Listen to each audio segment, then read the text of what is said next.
Il a été l'un des piliers de l'équipe verte de l'Est puis le capitaine des ex-jaunes. Aujourd'hui, alors que l'heure de la réunification a sonné dans Koh Lanta 2025, Maxime est éliminé. Il quitte le jeu à l'issue de la réunion des ambassadeurs, alors qu'il était serein et qu'il possédait encore son collier d'immunité. Pour Pure People, il raconte.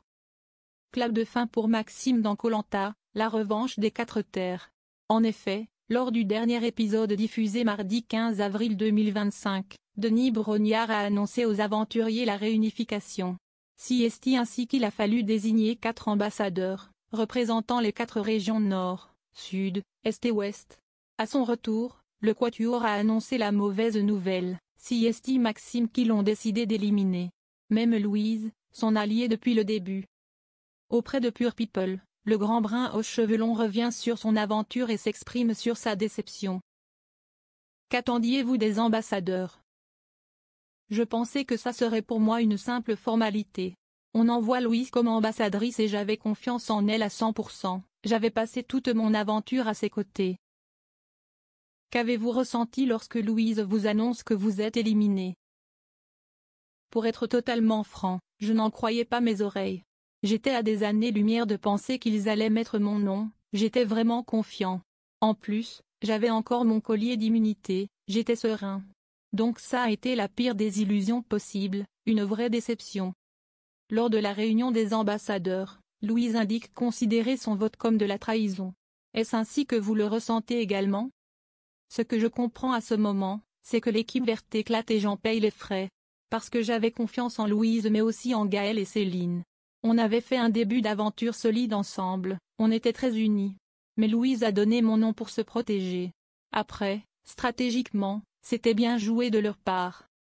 Louise explique que le camp jaune était d'accord pour mettre votre nom, mais aussi que Gaël et Céline, ex-verte, avaient soufflé votre nom au rouge. Qu'en pensez-vous? En fait, si on regarde bien, tout le monde voulait mettre mon nom.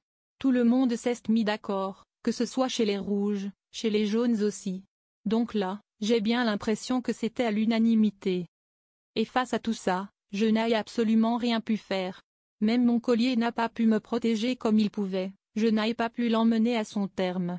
Je suis vraiment tombé de 4, 5 étages. Si est-il un peu un tremblement de terre dans ma tête, et je suis envahi de colère.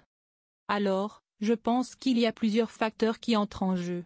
En l'occurrence, le fait que je gagne la toute première épreuve en individuel, avec le bambou. J'arrive premier chez les hommes, avec un collier. Donc ça annonce un petit peu la couleur pour la suite. Si est-il un facteur qui peut faire peur.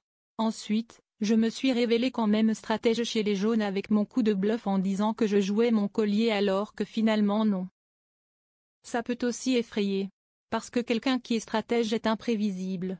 Aussi, les dernières épreuves ont mis en avant mon côté un peu perso, individualiste et ça ne plaît pas. Après, à ce stade du jeu, il faut bien choisir un prénom. Et à ce moment du jeu, moi, j'avais celui de Johanna. Car c'est avec elle que j'avais le moins d'affinité, ça se voit sur les images. Je n'ai pas l'habitude de vivre en communauté. Donc là, se retrouver dans un groupe H24, ce n'était pas facile. À un moment donné, j'avais envie d'être seule. Donc c'est ce que je faisais, j'allais me promener en forêt. Et plus globalement, je trouve que tout était compliqué, la faim, la fatigue. Ça faisait un cocktail explosif. L'aventure est magnifique mais tellement difficile. À Koh Lanta, on a l'impression de prendre 30 ans d'un coup. Quand je me suis pesée, j'avais perdu 6, 7 kilos. Depuis, j'en ai repris plus encore. Je dirais que j'ai repris 10 kilos. J'ai dû reprendre du galon, me remplumer comme on dit. Je ne vous cache pas que les premières semaines ont été difficiles. Parce qu'on est dans une phase un peu boulimique. On a tendance à manger plus que ce qu'il en faut. On est encore dans ce stress de manque. Et ça a duré plusieurs semaines. Mais aujourd'hui, si est-il vraiment revenu à l'état totalement normal, avec des portions très raisonnables. J'ai un peu perdu le poids que j'avais pris en trop.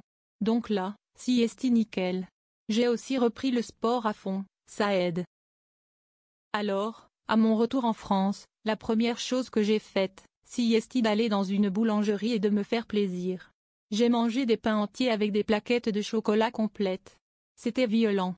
Mes proches n'ont pas été surpris par la situation, il savait que j'allais finir par me réguler. Franchement, sieste très anecdotique. C'était tellement court que, pour moi, ce n'est pas vraiment une expérience. C'était simplement un repas de famille. Il y avait l'agriculteur qui était présent à la table, avec ma tante, sa prétendante, et on a passé un bon moment ensemble à discuter, sieste tout. J'ai envie de vous dire qu'aujourd'hui, je savoure mon aventure en images, à la télé. Moi, je suis quelqu'un dans la vie qui vit l'instant présent, et je n'ai pas envie de me projeter,